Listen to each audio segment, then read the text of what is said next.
Sudah lama saya menggunakan motor 2 tak dari mulai RE King, F1 ZR dan sekarang Satria 2 tak ini. Memang ada kelebihan dan juga pasti ada kekurangan. Nah, di video kali ini saya akan berbagi ya untuk teman-teman, khususnya para pemula yang ingin membeli motor 2 tak.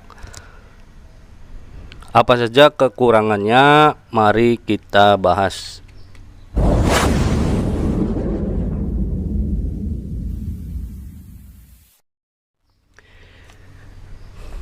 Yang pertama sudah jelas, yaitu tentang konsumsi bahan bakar yang lebih boros. Namun hal tersebut sebanding dengan akselerasi yang diberikan oleh motor 2 tak ini. Meskipun boros, tapi menurut saya masih nyaman ya. Karena apa? Karena jika dibandingkan dengan Matic masih seimbang, tidak berbeda jauh. Namun untuk 2 tak ini jauh lebih unggul tenaganya. Jadi untuk konsumsi bahan bakar meskipun boros sebanding dengan tenaga yang diberikan. Yang kedua, kelemahan dari motor 2 tak itu biasanya getarannya lebih terasa ya, terutama di bagian stang setir ini. Nah, bagi teman-teman yang merasakan getaran berlebih di motor 2 tak, bisa mengakali untuk bagian setir ini dengan menggunakan jalur stang. Nah, untuk motor Satria ini saya sengaja menggunakan jalur stang yang berat, yaitu milik motor Honda PCX, karena ukurannya juga jauh lebih besar dan ini bahannya besi ya. Jadi untuk bobotnya jauh lebih berat dari jalur stang lain. Memang bagusnya untuk jalur stang menggunakan originalnya dari motor Satria 2 tak. Namun di pasaran jalur stang Satria 2 tak harganya sudah mahal, kisaran 300.000 untuk 2 jalur stang ya. Nah, ini kenapa saya menggunakan jalur stang PCX. Yang pertama, selain bobotnya yang berat hampir menyamai bawaan Satria 2 tak, tampilannya juga menurut saya oke, baik itu dari sisi bentuk dan juga warnanya. Jadi ketika dipasang tampilannya juga bagus. Nah, ini sangat efektif meredam getaran di bagian setir. Karena pengalaman saya dulu ya, ketika jalan pernah jalur stang bagian kanan ini terlepas satu ya. Jadi meskipun tidak terlihat jatuhnya di mana, namun ketika dikendarai motor ini terasa getarannya. Ternyata ketika dilihat jalur stangnya sudah jatuh. Nah, itu kelalaian ya pada saat memasangnya kurang kencang. Jadi terlihat sekali perbedaan, yang kiri ada jalur stang, yang kanan jatuh, itu langsung terasa. Nah, bagi yang terasa getarannya di bagian bawah, di bagian step, biasanya teman-teman bisa dengan mengencangkan bagian as tengah.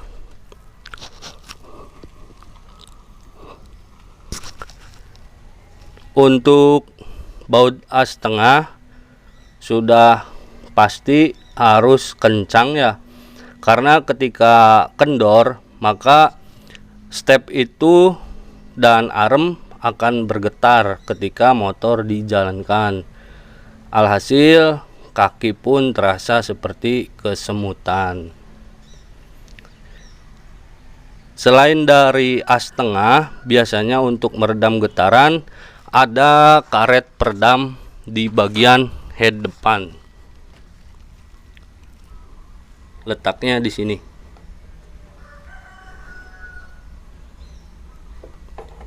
Di sini ada 4 buah kalau tidak salah. Meskipun bentuknya kecil, karet tersebut sangat efektif untuk meredam getaran di mesin.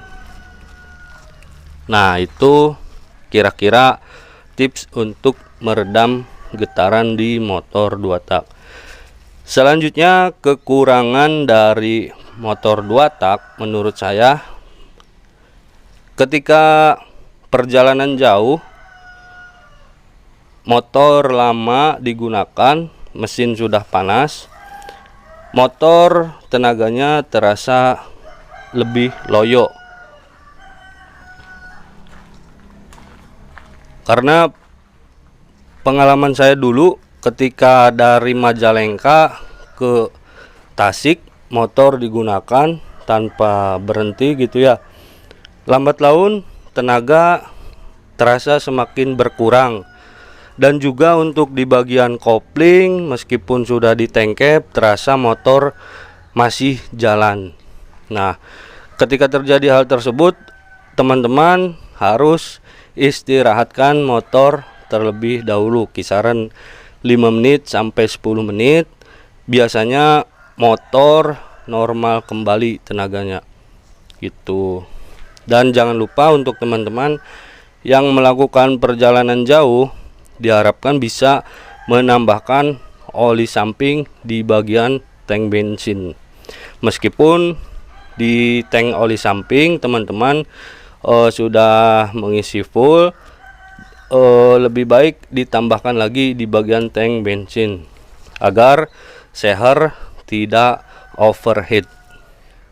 Kekurangan selanjutnya ya, meskipun ini bukan tergolong ke dalam kekurangan sih, menurut saya ini tergolongnya ke ciri khas dari motor 2 tak, yaitu bunyi knalpotnya yang relatif berisik jika dibandingkan dengan motor 4 tak. Nah, teman-teman bisa mengakalinya dengan cara dibobok bagian saringan knalpotnya, diberi lubang yang banyak supaya suaranya tidak terlalu berisik, dan juga bisa menggunakan glass wall. Kalau mau lebih pelan lagi, teman-teman bisa mengganti knalpot tersebut menggunakan knalpot standar racing. Biasanya untuk knalpot di zaman sekarang relatif lebih soft ya suaranya, dan lebih enak digunakan. Seperti contoh misalkan AHM ataupun yang model kolong, itu bisa meredam suara yang dihasilkan dari motor 2 tak ini. Untuk kelebihannya tidak perlu saya bahas lagi karena sudah jelas. Kelebihan dari motor 2 tak juga sangat banyak ya. Kesimpulannya, untuk motor 2 tak ini menurut saya masih sangat nyaman digunakan, tergantung teman-teman bisa mengakali kekurangan di motor tersebut. Nah, jadi untuk yang berencana mau beli motor 2 tak, bisa ikuti tips yang saya berikan tadi, dan juga untuk perawatannya menurut saya relatif lebih mudah dibandingkan motor 4 tak, karena posisi mesinnya sangat simple. Nah, baik, mungkin itu saja pembahasan di video kali ini. Sampai bertemu kembali di video selanjutnya. Assalamualaikum warahmatullahi wabarakatuh.